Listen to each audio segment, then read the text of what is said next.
The vigil happening for a 28-year-old man killed while riding away from an ICE stop in St. Johns County.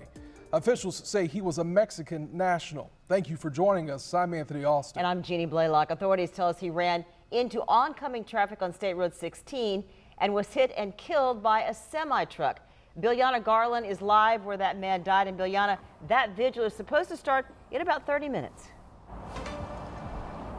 Yeah, it will start in 30 minutes, Jeannie. And I'm standing exactly where that man was killed in this area. And this is hours or following this death, hours later, the ICE agency, they decided to put a halt on all traffic stops. But today, President Trump reversed that.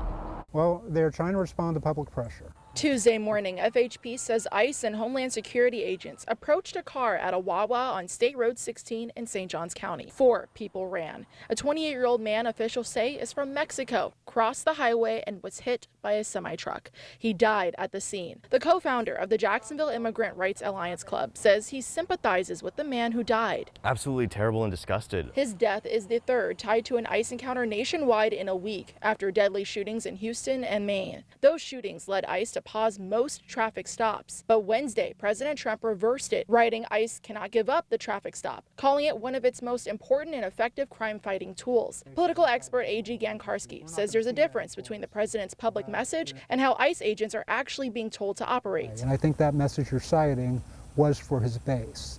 I don't think that message you're citing is the operational message necessarily. I asked what that could mean locally. Could that create any kind of confusion here? I don't think with our sheriffs because they're so locked into immigration enforcement, but I think there'll be a little bit more caution. Gankarski weighs in on ICE's role in Tuesday's death in St. Johns County. So that wasn't ICE's fault directly. In fact, Lieutenant Governor Jay Collins says, if you don't want to die, don't run from ICE. Gonzalo Kleinik says there's a fear driving those encounters. It is the consequence of an atmosphere of fear that ICE has created. So of course, people are, people based off of simply their skin color or their accents maybe are going to be terrified for their lives.